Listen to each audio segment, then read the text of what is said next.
हॉस्पिटलमध्ये जेव्हा पेशंट गेले होते तर जवळजवळ 9:01 हॉस्पिटलमध्ये पेशंटची एंट्री आहे। याच्यामध्ये पेशंटला 28 तारखेला खरं तर 2 तारखेला बोलवलं होतं, पण हेवी ब्लिडिंग होते म्हणून 28 तारखेला पेशंट हा हॉस्पिटलमध्ये गेल्यानंतर डॉक्टरांशी संपर्क झाला। डॉक्टरांशी संपर्क झाल्यानंतर डॉक्टरांनी हॉस्पिटलमध्ये पेशंटला बोलवलं। संबंधित स्टाफला सूचना दिल्या की सर्जरीसाठी म्हणजे डिलिव्हरीसाठी आपण ऑपरेशनची तयारी करावी। त्या पद्धतीने स्टाफने ऑपरेशनची सुद्धा तयारी केली आणि पेशंटला ऑपरेशन थिएटरमध्ये घेऊन जाण्या अगोदर 10 लाखाची मागणी केली। या 10 लाखाची मागणी करत असताना पेशंटच्या नातेवाईकांनी आणि हीच गोष्ट पेशंट समोरच घडत होती। पेशंटच्या नातेवाईक आणि पतीने सांगितले की आमच्याकडे आता 3 लाख रुपये आहेत, 3 लाख रुपये तुम्ही घ्या, इतर पैशाची व्यवस्था ही आम्ही 2 ते 4 तासामध्ये किंवा उद्यापर्यंत करू। यामध्ये संबंधित विभागाला अनेकांनी फोन केले, मग ते मंत्रालयातून फोन गेले, काही विभागाकडून गेले, पण याची कोणतीही दखल न घेत 9:01 पेशंटची एंट्री हॉस्पिटलमध्ये दिसतीये।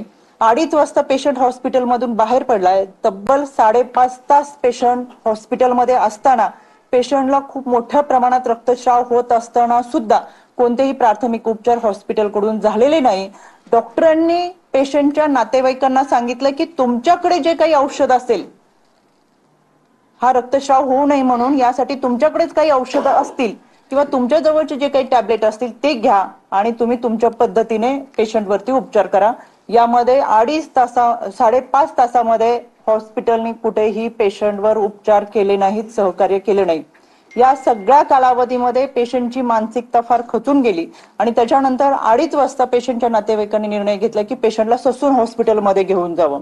ससून हॉस्पिटलमध्ये गेल्यानंतर पेशंट एकंदर सगळं वातावरण किंवा एंट्री करत असताना पेशंटची मनाची स्थिती फार हळवी होती, मानसिकता खच्चीकरण झालेली होती। त्याच्यामुळे हॉस्पिटलमध्ये एंट्री करून 15 मिनिटात पेशंट परत बाहेर म्हणजे परिवार पूर्ण बाहेर आला। त्यांनी हॉस्पिटलमध्ये कोणत्याही डॉक्टरांना भेटले नाहीत किंवा ओपीडी मध्ये गेले नाहीत।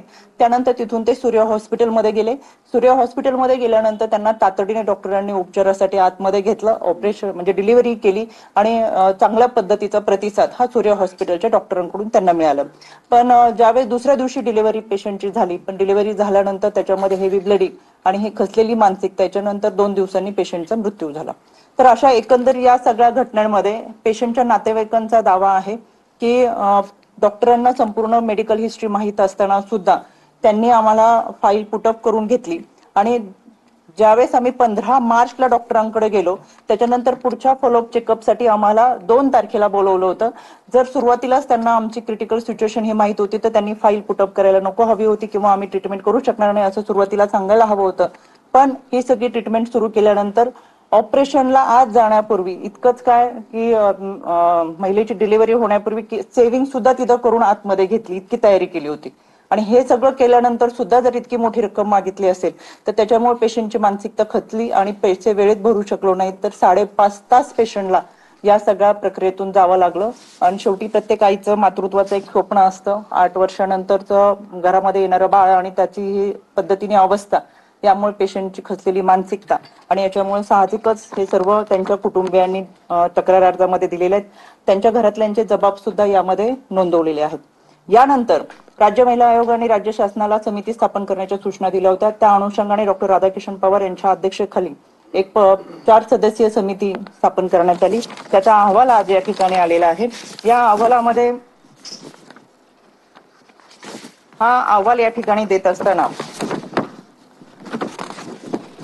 Doctor Radhakishan Pawar, doctor Prashant Wadikar, doctor Nagnath Ellape, doctor Neena Borade आणि डॉक्टर कल्पना कांबळे या 4 सदस्य हे डॉक्टर राधाकिशन पवार यांच्या अध्यक्षतेखाली यांनी या समितीचा अहवाल सादर केलेला आहे। याच्या